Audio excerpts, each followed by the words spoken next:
A lot of people are terrified of money. They're very afraid of it. And so they feel like it's safer with anyone other than themselves. Yeah. I cringe when I hear people who run a business say they're bad with money. I'm like, you don't have the luxury of being bad with money if you run your own business. You have to get comfortable with the idea that money is what keeps you in business and helps you to serve people.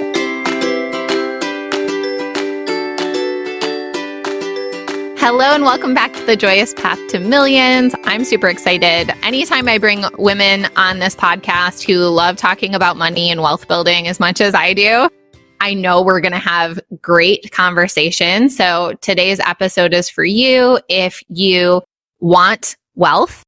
If you believe that you are meant for big money, you can feel it in your bones, and you might feel a little bit stuck. It's like, wait, in my mind, I know that I'm meant to be rich, and then I look at my bank account and I'm not quite there yet, and I'm not sure how to bridge that gap.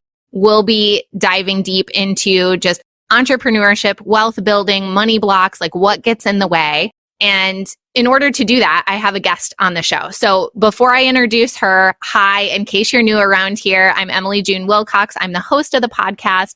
I'm a 7-figure entrepreneur, a mama of 2, and the creator of the Money Wound Medicine program. The reason I have this show is because I believe that when we heal our money wounds and step into wealth, the planet gets better.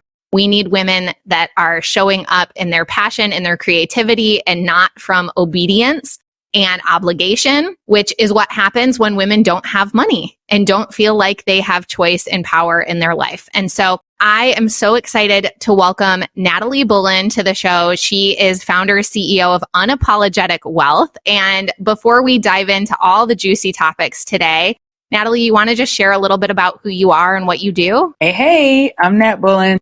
I own Unapologetic Wealth, and Unapologetic Wealth moonlights as a sales coaching and sales consultancy firm. We really transfer confidence, the confidence to be able to charge what you need to stay in business, the confidence to be able to build wealth, and the confidence to stop caring what other people think about you. So you can get out there and crush it in sales. So that's a little bit about me. That's it. Just those cute little topics. I love it. You know, Just a little. I heard someone define sales one time as a transfer of enthusiasm. And I was like, damn. accurate. Yes.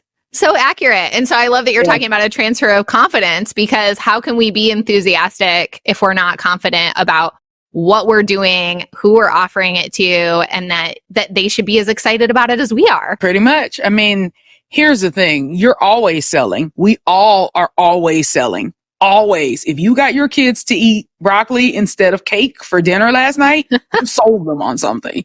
So I love to hear people who previously thought that sales was outside of their scope start to really love it. That's one of the best things about my job. Yeah, I love that so much. And I'm so glad that you're out there like doing this good work, because I know that a lot of the multi-6-figure women that I work with that are wanting to step into 7 figures, they don't feel like they're great at sales. They feel like they're really great at what they do, at their like subject matter, that they're a leader in their industry, that they've somehow kind of in a way stumbled into a multi-6-figure business through word of mouth, through referrals, but they still don't have that identity of like, oh yeah, I'm great at sales and I can scale this to 7 figures. So what do you have to say to people like that? I don't think there's a magic pill or formula. I don't think there's anything intrinsically about me that's like, oh, this person was destined to make 6 figures or 7 figures.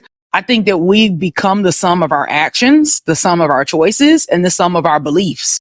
So if you have a belief system that says that I only deserve so much, or if you have a belief system that says that you deserve everything, I think your life will mirror whatever that belief system is. So that's what I would encourage someone to do. If your life doesn't look the way you want, you need to examine your beliefs, because your beliefs drive your actions, and your actions are what create the life that you get. Yes.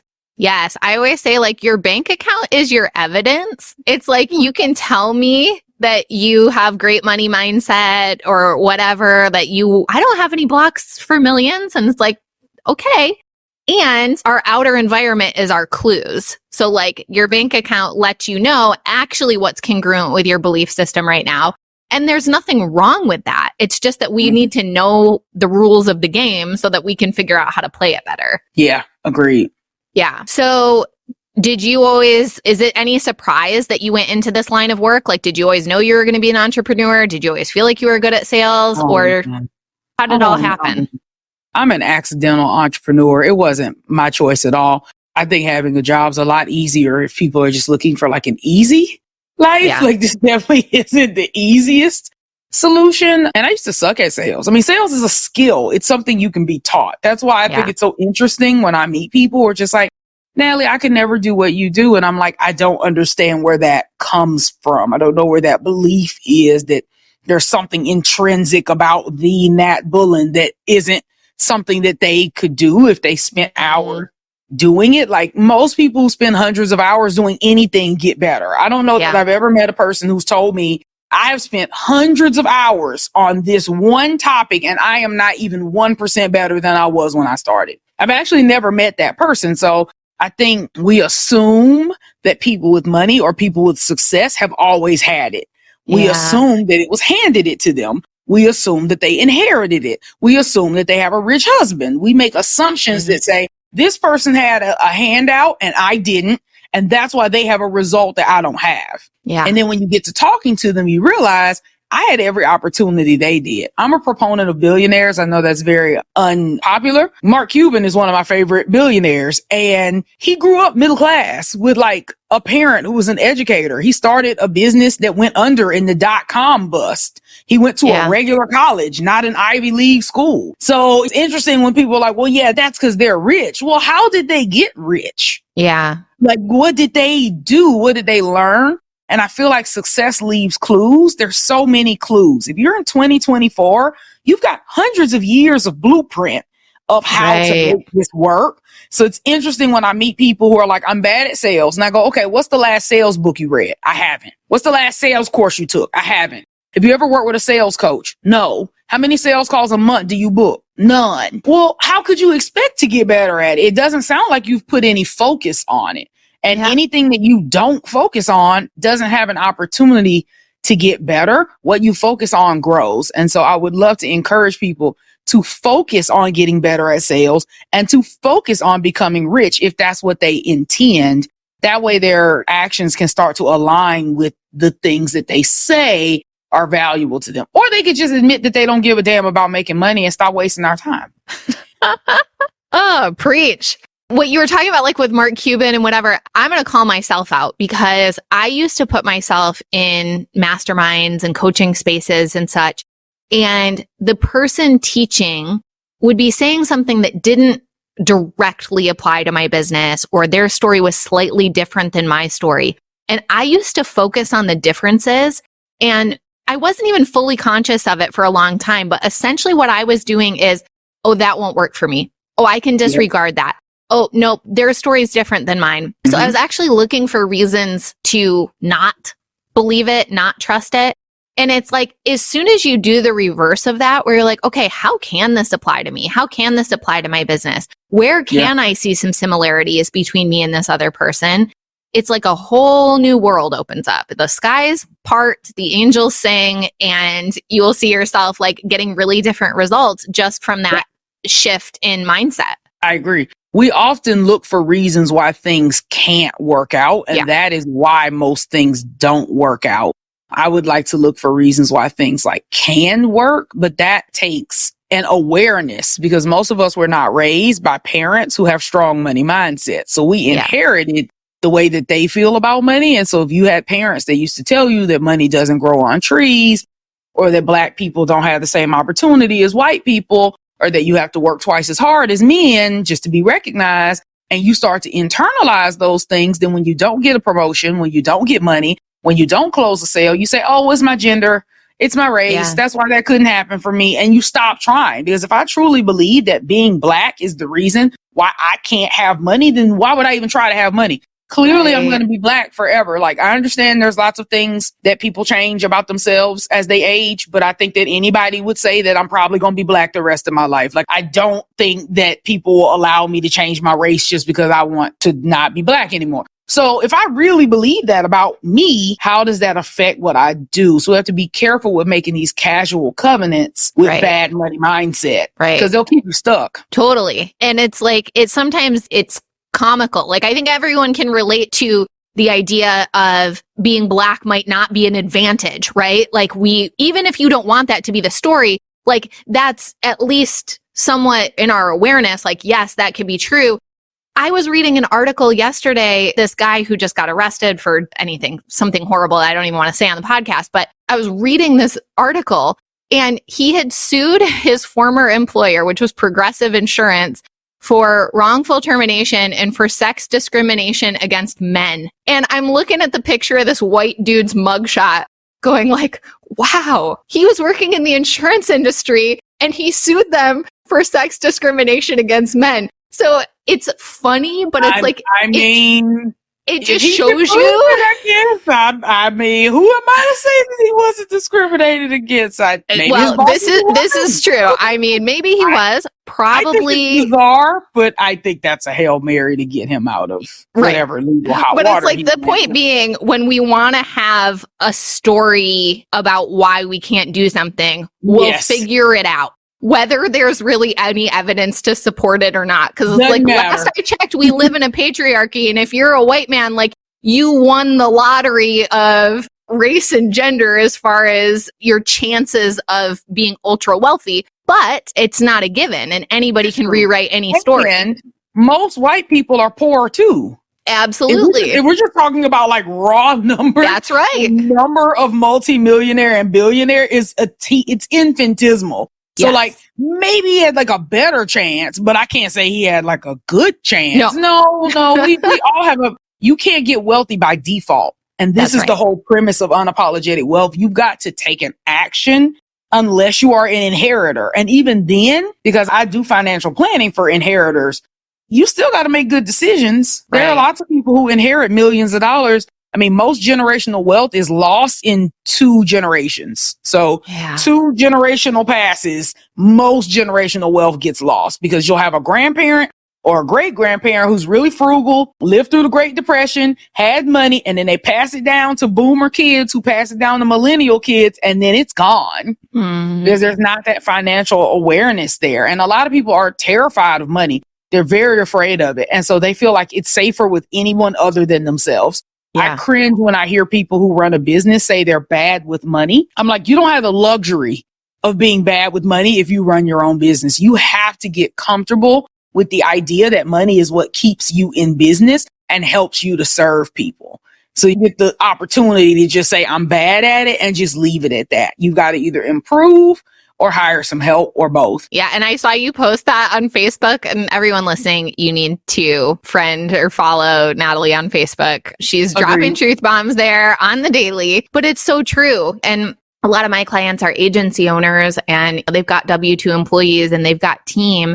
And sometimes they don't want to be the person who's making all the financial decisions, and they're kind of running their team a little bit like a democracy. And it's easy. Everyone's so happy to hire someone.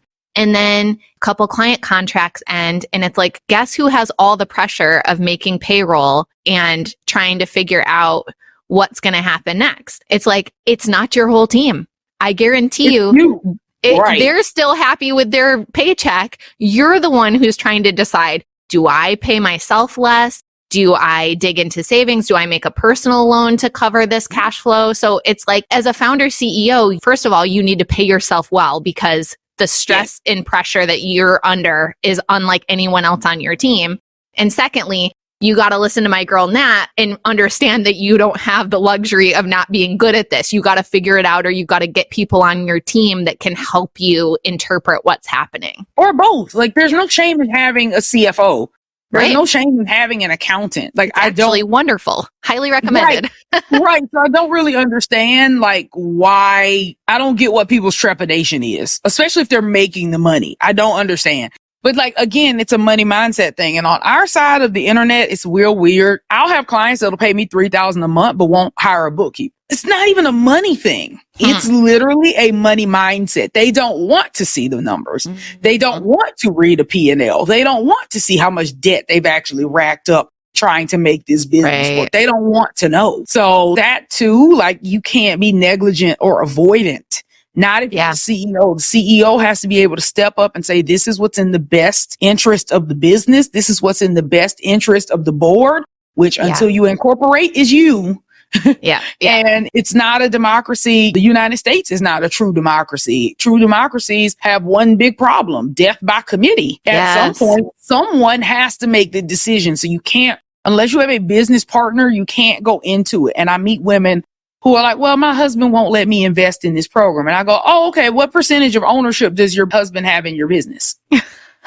Oh, he doesn't have any ownership in my business. Gotcha. So why is he your comptroller? And then they're silent because then they really don't have a good answer. And they're like, well, we make all of our financial decisions together. Do you? Did he consult with you before he bought that truck or toolbox or went to Lowe's or whatever it is that he did? Like, you have to give yourself some agency. And a lot of women are either not willing to move unless everyone agrees with them. So if their husband pushes back just a little and goes, why do you need to hire that coach? They're like, oh, I don't. I'm sorry. It was just a thought. Like they completely back down. But being the CEO of a business means I have to make decisions. And most women go into business as freelancers, especially Black women. They're more likely to start a business impromptu because of job loss or because of having children and not having childcare. Like the circumstances around which women enter entrepreneurship are very different than the circumstances that surround men who enter entrepreneurship. It's much more planned and usually better funded when men decide to go into business. Women are more likely to be like, I just need the income right now. I just need a few $100, a few $1,000. I need to be able to work from home because I don't have daycare or childcare. It's transitioning out of that mindset that I'm just here to make a little money to I'm here to grow a business that can sustain my household. That's a very different conversation than just I need to make a little money as a freelancer. So you called yourself an accidental entrepreneur. What were your circumstances that got you into this? COVID. 100%. I had a job. I mean, it was fine, I guess. I worked at Wells Fargo for almost 6 years. I was sick of the scandal. I was really tired of that because I worked on commission. And so having a job where people didn't trust the bank anymore because of the fake account scandal that never, ever seemed to end. It was one scandal, but because of the news coverage and the ongoing legal and like it just never ended. And so I had clients who were pulling out their whole positions at the bank. I mean, I got paid based on assets under management. Well, when the assets leave and go to Charles Schwab because they don't trust Wells Fargo anymore, I'm the one that lost out on that money, you know? And I was doing financial literacy out in the community. And when the world shut down, I missed it. So I went on Clubhouse, which was really popular at the time, and started my speaking thing back up. And people were like, you know, you really ought to do this like professionally. And I thought to myself, I had gotten laid off of my part-time job because I was working 2 jobs. And, you know, the American dream really hasn't ever worked out for me. I think that's what I was thinking at the time was like, I've done everything right. I went to college. I racked up student loans because that's what you do. And ended up filing bankruptcy because I had gotten sick and had a bad breakup and had to move out of my own apartment to keep from being abused by this man. Thank God I had the ability to be able to. And I thought to myself, you know, when has the American dream like paid off out for me? It really hasn't. I remember depleting my savings down to $1,000 because that's what Dave Ramsey tells you to do.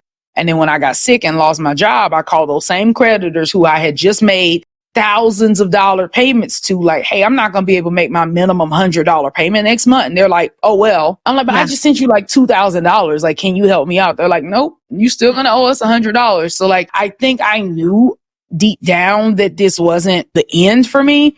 And I didn't have a whole lot to lose. To be fair, I still have securities licenses. I could go work at any bank that I chose to at any time. Chase just moved to the area. And that manager wants me bad. So I'm like, it's not like I'm throwing a career away. If I really just had an itching to go back to opening checking accounts and originating loans, they'd be more than happy to have me back. But like, can I say I ever like sat around and was like, Natalie, you are an entrepreneur. You are meant to change the world. You are meant to save lives. No, I can't tell you that story. Far from it. And I'm pretty lazy. So I can't say that I'm going to do this forever either. This is why I tell people, like, if you really want to work with me, you should do it sooner rather than later, because I really am like Garfield the cat. I really would prefer to nap and eat lasagna and nap some more, preferably.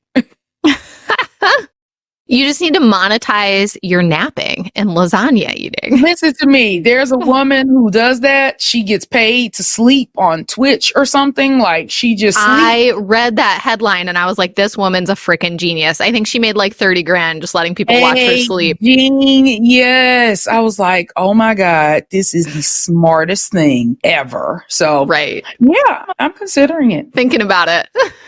Okay. So how are people working with you now while you're in accidental entrepreneurship / thought leadership / CEO of Unapologetic Wealth? Like, what are people hiring you to do? Oh, on paper, sales coaching. I'm like, it's the best 2 words. Neither of the words are accurate, though. It's just the best for SEO purposes. People hire me when they are ready to accelerate their revenue and document how they do what they do in their sales process so that someone else can take it over. If you've gotten to 6 figures, you're doing all the things. You're the marketing and the sales, but you're also the client delivery, the client communications, maybe the legal, maybe the financial until you get a CFO. And so my goal is to get that sales thing moving like clockwork to where people want to work with you.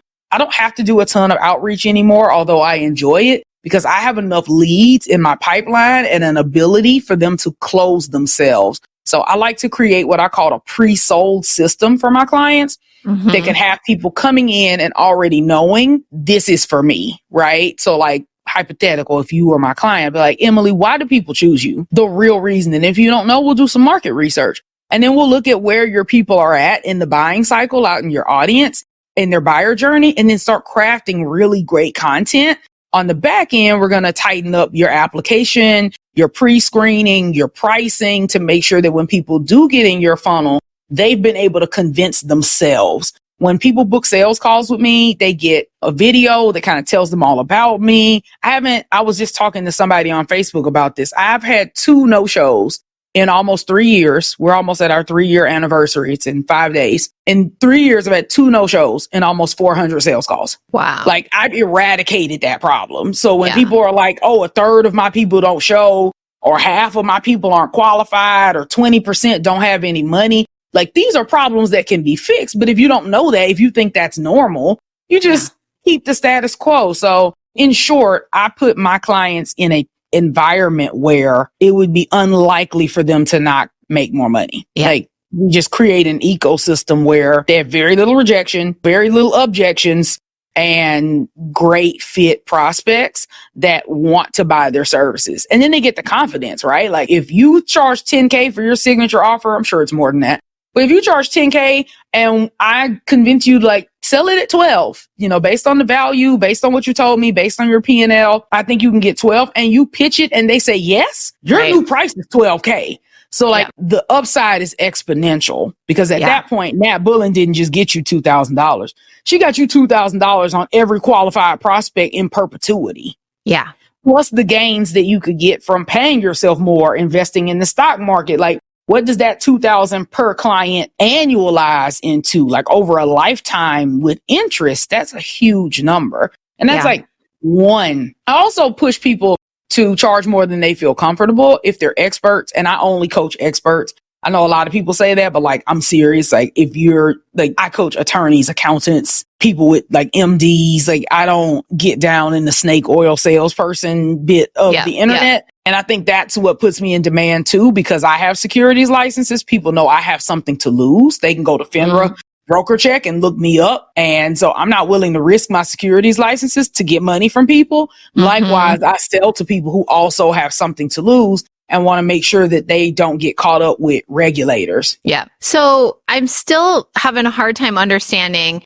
You're working at Wells Fargo. You start talking on Clubhouse about financial literacy. How does that turn into, I'm a sales coach, I understand how to get your leads pre-qualified, I understand, like, you're talking really sophisticated levels of sales and marketing, and it doesn't seem like you would have had those skills from Wells Fargo. Am I wrong about that? Oh, well, I mean, that wasn't my only job. I'm 35. It's just a job that I left. I've worked for Verizon in sales. I've worked for DirecTV. I worked for Sears Teleserve in outbound sales. So years of sales experience. Yeah. Wells Fargo is just like my most recent gig. This is like my best paying job, like my job.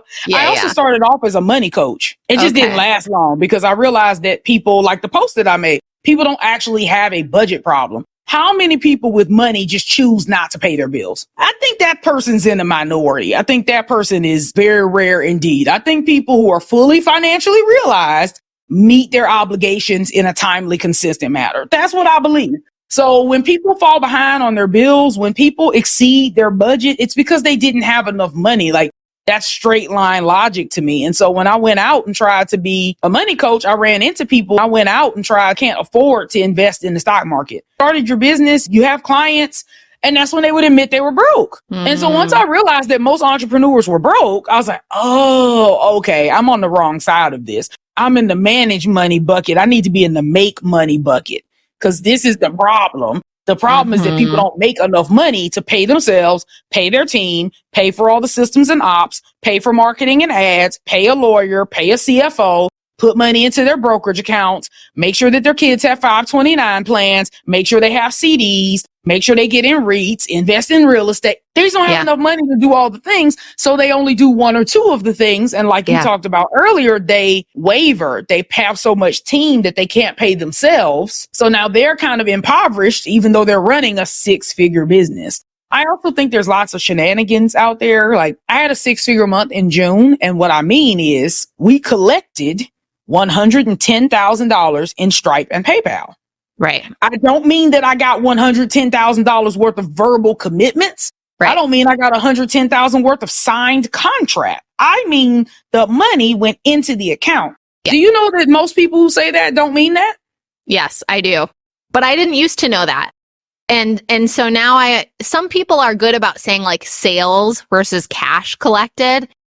But those are the same thing. That's what's so crazy. You shouldn't have to even make that distinction. To me, a sale is a payment. I did not. If you had a $100,000 offer and you sold it and someone paid you $10,000, you have $10,000 in sales, you have $10,000 in cash, and you have $90,000 in accounts receivables. And receivables are not sales, because what a lot of folks are doing is counting that whole 100 as a sale this month. Then every month as that client pays, they're calling that sales too. Yeah. Well, how much was it? If it was $100K total, you can't do both. And like, depending on your accounting system, if you're cash-based or accrual-based is how it's going to track with the IRS, but you can't count it both ways. So if you're going to count all 100 when they said yes and paid the $10K deposit, then you can't also count all the $10,000 payments that they make every month. And a lot of folks are counting both. Yes. And it's sad that I have to go online and say cash collected because so many people are charlatans and say sales when they didn't collect any money. I know. Like, they just got a yes on the phone. They didn't collect a penny. And I'm like, baby, you didn't make a sale until funds were received. Like that, that is just so, that's such common sense, but I'm just shocked at people. But that's also another thing. Women, we're a little too nice and we'll let people off the phone without firm commitment. But I'm like, if you didn't get a yes and you didn't get a deposit, you didn't close a sale. You just like donated 30 minutes of your time to a really nice person in hopes that they would like you. And I think a lot of folks run their business as like the friendship show instead of the like wealth show. Yeah. And I'm really, really particular about how I talk about money, because I don't want to mislead people into thinking that I did something that we actually didn't accomplish. I'm proud as hell of my 6-figure month because the cash was actually there. But I'm shocked at how many people are claiming that they made money when they aren't, or how many folks say that they've made a ton of money on Facebook and then get in your DMs and tell you the honest truth. And see, I get the truth because of the work that I do. I've also implemented a new system where for private coaching, I request P&Ls. It's gotten to that point, but people will lie in order to qualify to work with me. And so just to protect myself and protect them, because I mean, imagine you telling me you're doing 500K and I advise you to get with an ads manager, or I advise you to hire a co-coach. I advise you to start diversifying your income thinking you've got the cash and you're doing 100K. Right. So now I've put you in financial duress because you're trying to follow my instruction and you don't have the cash to be able to do so. Yeah. And I don't know you don't have the cash to be able to do so until you default on my second payment. That happened to me once. I had a lady who paid the deposit on the call because best practice, I like to collect payment on the phone if at all possible. Yeah. I collected payment on the phone and the very first rebill NSF'd. And I was like, wow, this is a 6-month agreement and you literally couldn't make it 30 days. Yeah. And I don't think people talk about how expensive it is to have bad fit clients. So I would just rather repel them, screen them, do whatever I need to do. Yeah, no, I think it's really smart. And I love that we're having this conversation because I like you, I tend to go into things just thinking like, yeah, what you're telling me is true. Like, I just give people the benefit of the doubt. Same thing with the 100K months. Like, I was in a mastermind where everyone was trying to do 100K months, and I was in for a while before I finally realized somebody was like, I finally had my first 6-figure month. And then they also said, like, we collected 30K. And I was like, wait, I'm so confused. I read it like 4 times because I'm like, what? I don't understand. And that was how I realized, oh, they're talking sales and cash and not the same thing. Whereas I had only ever run my businesses off of cash collected. So it had never even occurred to me. I wasn't even tracking how much fictitious money had been. It's fictitious. Now, if you go in my Dubsado, it will tell you what is outstanding. It will show an $18,000 contract, and it will show a $3,000 deposit, and it will show $15,000 outstanding. Like, it's tracking it. Like, Dubsado knows. And I have a CFO, so we have a cash flow projection sheet that shows when people's payment plans are going to renew, etc. But in terms of how I spend, it's off the cash that we've already got. That's it. That's the only number I care about. But I'm also different. A lot of people built their businesses on MRR, monthly recurring revenue, and I didn't. I'm a salesperson first. I go out and close business. So I don't trust anybody to pay their retainer. Anybody. And I don't live my life like, oh, I'm good. I got 7 people that's going to pay me $3,000 this month. I don't have to sell anything because half of those payments are going to fail for one reason or another. So I've gotten better about always selling. Now, my clients are better now. I don't really have a missed payment issue now. But there was a time when there was really a coin toss and I mean, eventually they would pay. Like if it was NSF, a day or 2 later, we'd rerun the card. But even that, having to pay my admin to go behind people 2-3 days later, or folks will say, oh, I owe you $1,000. Can I pay $500 with this card and $500 with that card?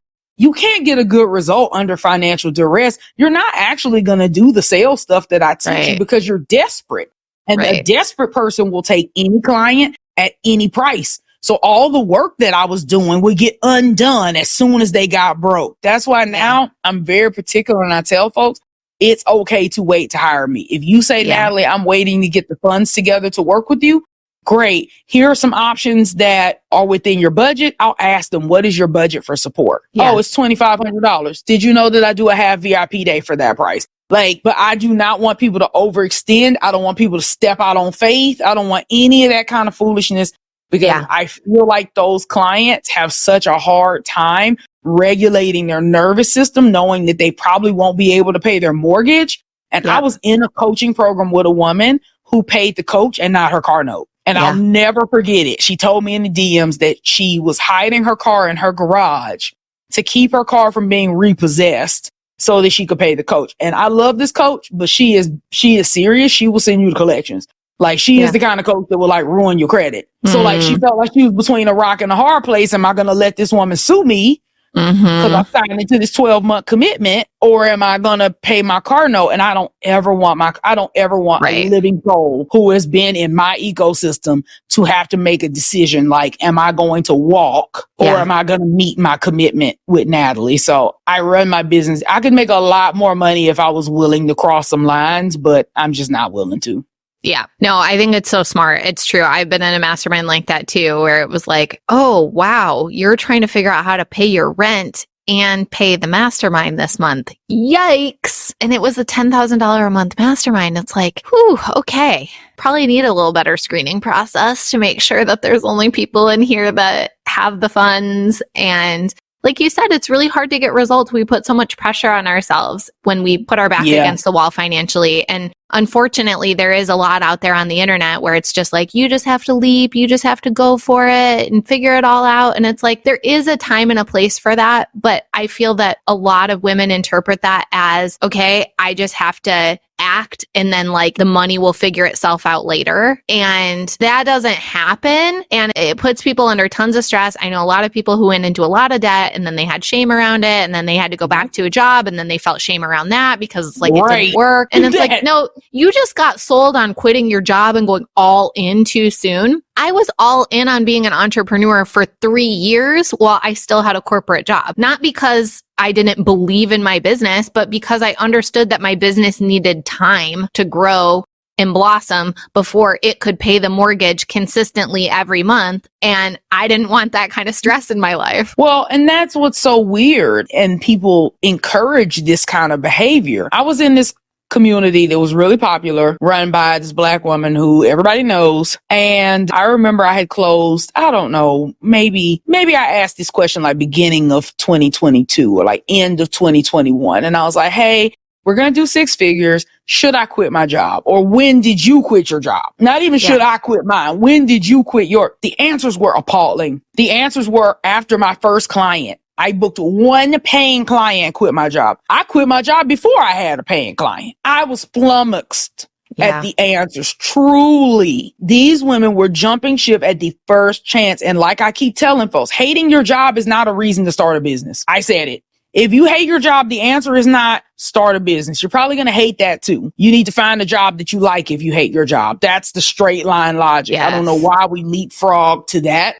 I also don't understand how people who were making 6 figures at their jobs would think I'm going to quit my job before my business even does 6 figures. Like I've met people who quit when their business was doing $2,000 or $3,000 a month in gross revenue. Right. How could you possibly pay yourself the $8,000 a month that you're accustomed to if your business doesn't even make $8K a month? Why would you step down your quality of living just to be an entrepreneur? And that's the biggest scam. The scams keep changing. The first scam was home ownership. Oh, you're a homeowner. That's how you create wealth, which is not true. If you want to be an accredited investor, for instance, you either have to have $200,000 personal income, $300,000 joint income, or $1 million net worth, excluding your principal residence. Yeah. So wealthy people know that principal residences don't make you rich, but that was the scam. You're middle class, buy a house, and it'll make you rich. It really kept you poor. Then it was college. If you don't want to flip burgers at McDonald's, you have to go to college. So the millennials got the college scam. The new scam, entrepreneurship. If you want to be successful,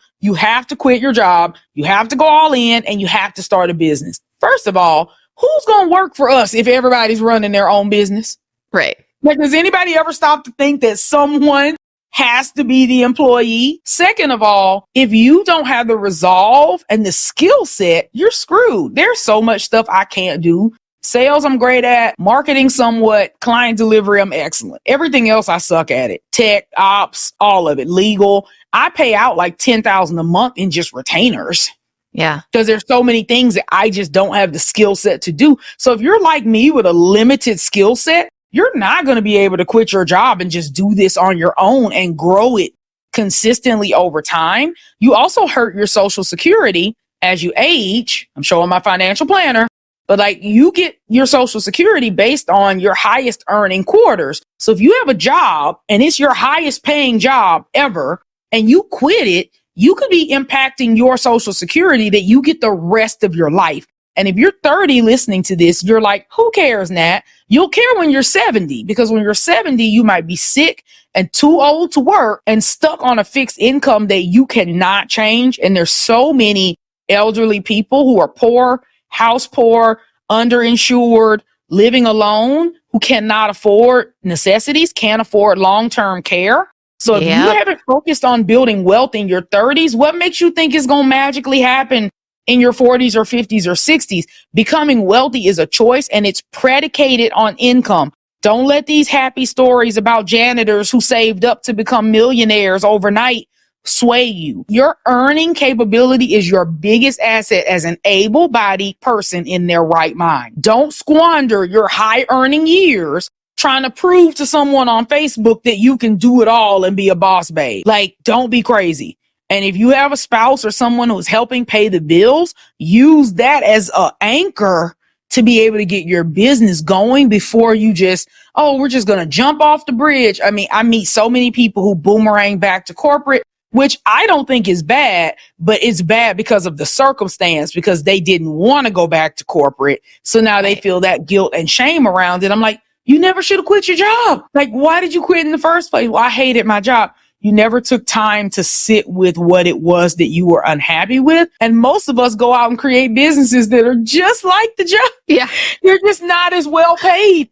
Most of us are working like a intern salary, doing twice the work that we did at our old job. I'm just now getting back to the amount of work that I worked at Wells Fargo. That's it.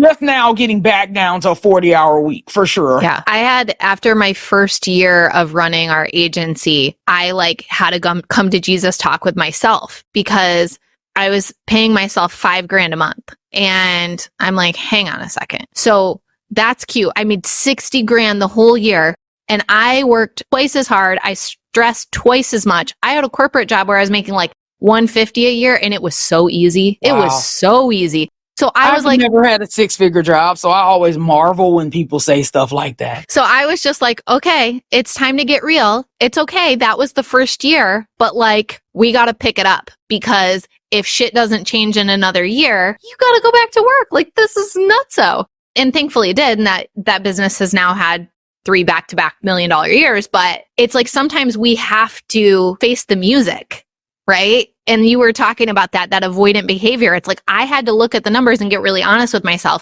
Am I okay with this? Am I going to be okay if it goes on like this another year? And I was like, no, we got to get serious. And I had to raise my rates. And there were things that needed to change. Yeah. And I mean, raising your prices is scary until someone pays it. This is why I tell people, nothing beats a failure but a try.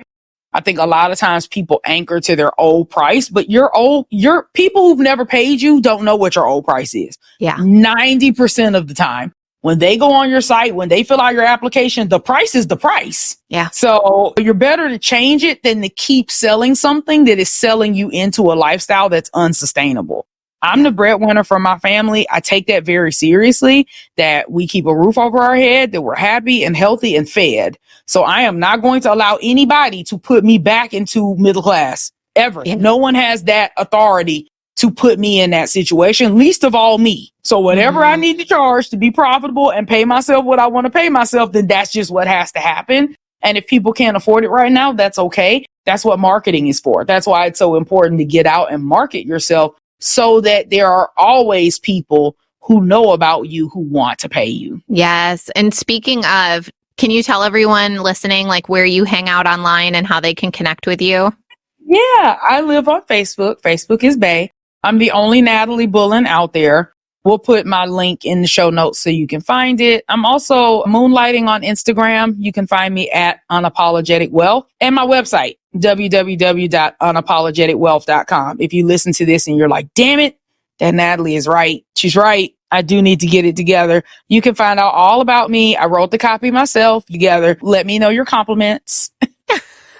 Her website is pretty fantastic. I checked it out and I was like, you can feel your personality in it. And I hired 3 different copywriters and got back nothing usable. So I ended up writing it all myself. And I'm like, this actually turned out pretty well. So now company policy is just create enough space for Natalie to write the copy, because hiring other people hasn't been, by and large, it's hard. People don't, it's hard to get a sense of someone else's voice. Absolutely. I think to me, having the truth in something is more important than having it sound just right based on some copywriting course. It's you're in your website, and that's important, because if people are thinking about working with you, you want them to resonate with your words and your approach.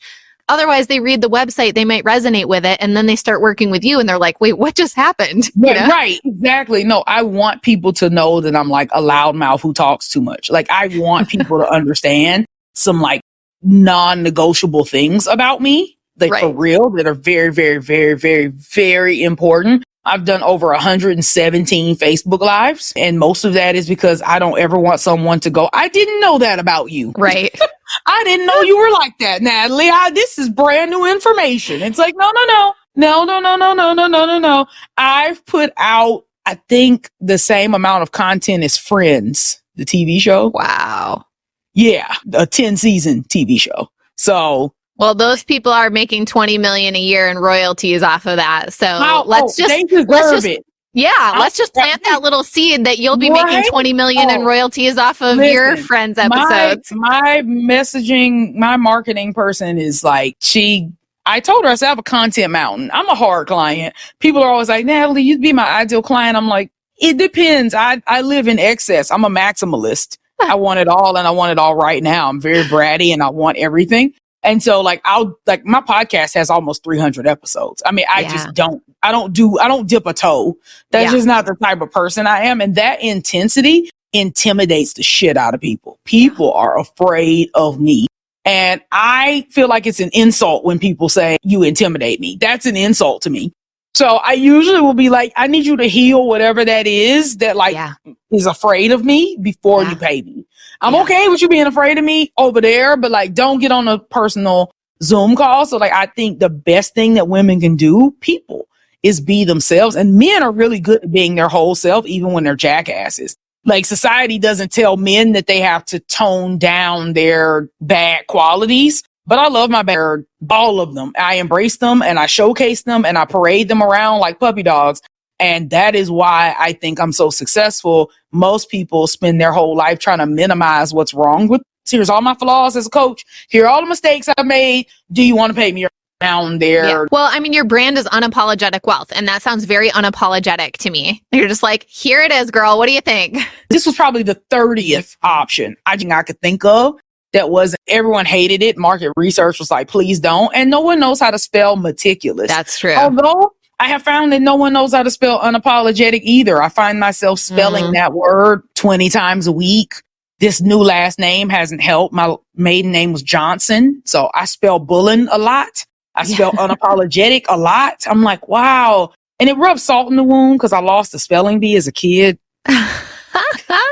I love the name. I'm so glad you got it. And I was like, damn, you got the .com too? This is a good name. That's what I'm saying. When we picked, it had to have everything. We wanted the handle on IG. We wanted the domain name with a .com. Those were our parameters. We wanted something that wasn't trademarked. And unapologetic wealth was the only thing that met all of our criteria. Because me and my attorney were trying just dozens, powerful wealth and just all kinds of the interconnected, the wealth tribe, the wealth circle. But I also didn't want it to sound like a wealth management firm because I wasn't managing investments. I was only being a money coach. So it turned out fine, but the initials look like the University of Wisconsin. It's grown on me, I guess. Long story short, to listeners, just launch the damn business. If you hate the name, you can always change the name later. This is true. I know. Entrepreneurship is just one messy action after another, truly. No, for real. That's what I'm saying. So you might be listening to me going, well, damn, it took her listen, I just needed to find something that worked because I knew this was going to be a legacy business because I don't do things half-assed. So I'm like, if I'm going to do this, if I'm actually going to quit my job, the highest paying job I've ever had, this highest paying job paid me $49,000 a year, by the way. That's the glorious highest paid job I've ever had that I'm referring to. Okay. That's why when you're like, you're making 150, I'm like, what? Why on earth did you start a business? You're actually doing kingdom servant work. People should worship you like a deity. Because I can tell you today, had Natalie Bullen been making 150,000, you would never even 15 exist. I wouldn't even have a Facebook page. I wouldn't even a total benefit package of damn near $200,000. What? That is so much money to me. So if you meet an entrepreneur that quit a 6-figure job, you better pay her a premium. Ain't no telling what I would charge y'all. Ain't no telling what I would charge y'all if I had been making that kind of money. I had very little to replace. I'll pay myself $4,000 a month and replace my whole salary. Yeah. It just didn't take much. But if I had to pay myself $20K a month, $15, $18K a month, yeah, all right. Maybe. I have a coach I've been eyeing. Her VIP days are $50K. I'd probably be like that. Yeah. I'd probably be that person that's $50K VIP day, $300K a year for private coaching. Yeah. And one of these days, we're going to look back on this podcast and be like, yeah, I should have hired her then because now her VIP day is $50K. Listen, and we are going to Dubai. We are going to eat fancy food. We are going to get micro links and mani-pedis. Oh, we're going to eat lasagna and take a nap. There you go. It's happening. You heard it here first on the Joyous Path to Millions. Be really dope. I'm crazy enough to push that out there and see if somebody would buy it. Like, nothing beats a failure but a try. Why not? Exactly. You got to shoot your shot. See who's ready to take you up on that. Well, I could just talk to you all day. Thank you so much for being on the show. And I want everyone listening to go connect with you on Facebook. Go check out your website.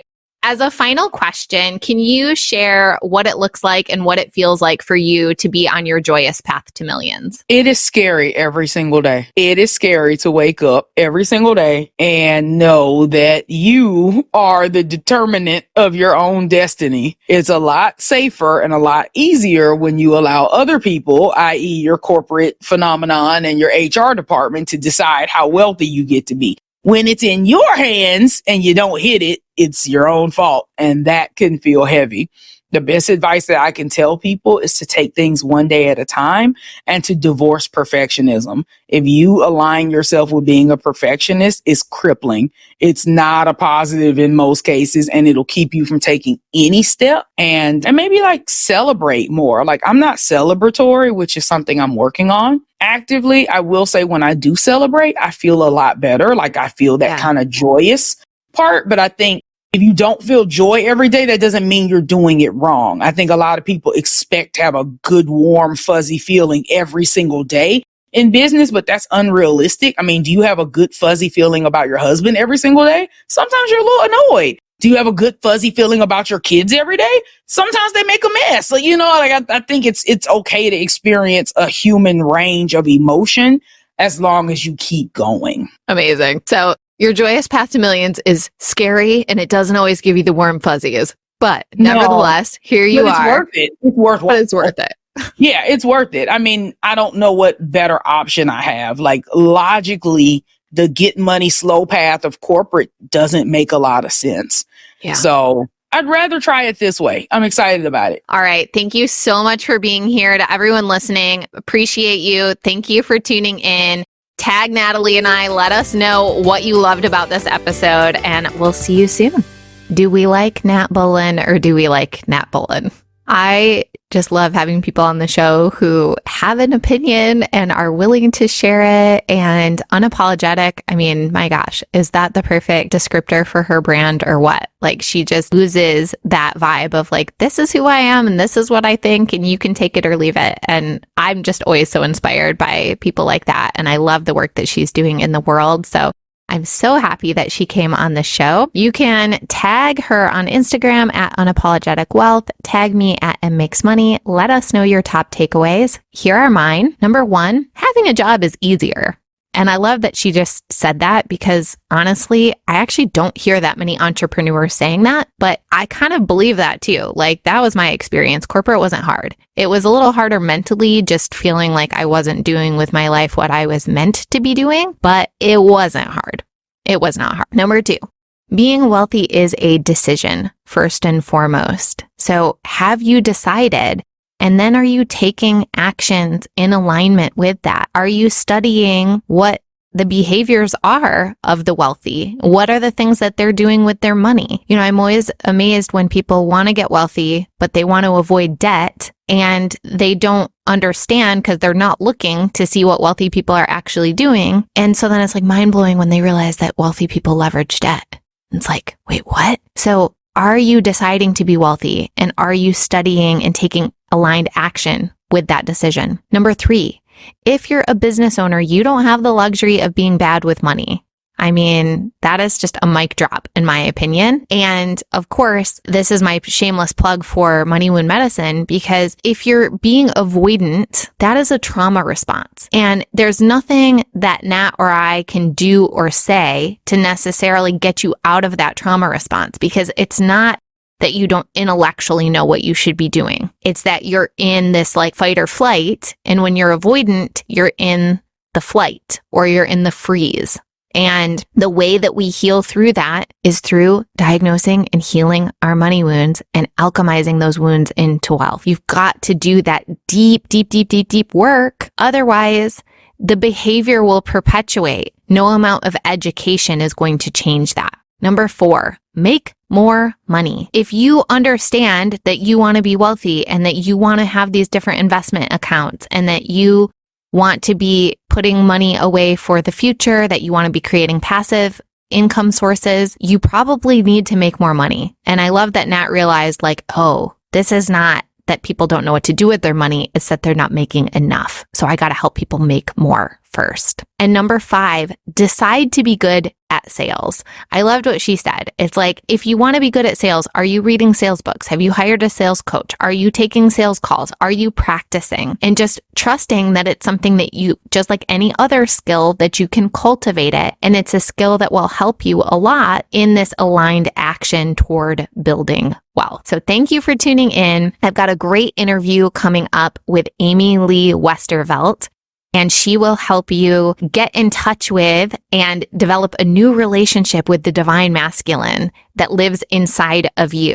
And she does it in such a unique way that it really helps you in life, business, romance, every aspect of life. So be sure to tune in for that. You're not going to want to miss it. I guarantee you it's information that you're not hearing anywhere else. And of course, if you've been enjoying the show, leave a review, share the show with a friend on social media. This is free. It's a free way to help the show. So if you're finding value in this, please like, subscribe, and leave a review. And of course, tune in next week. All right, talk to you soon. Listeners like you have made this a top 3% global podcast. So thank you so much for tuning in. Please like, subscribe, share, and leave a review. I also love hearing listener feedback, so feel free to slide into my DMs on Instagram @mmakesmoney. If you would like to explore hiring me as your money healer and business mentor, hit the link in the show notes or head to explore.emilywilcox.com. Until next time, I'm sending you all the magic money vibes on your joyous path to millions.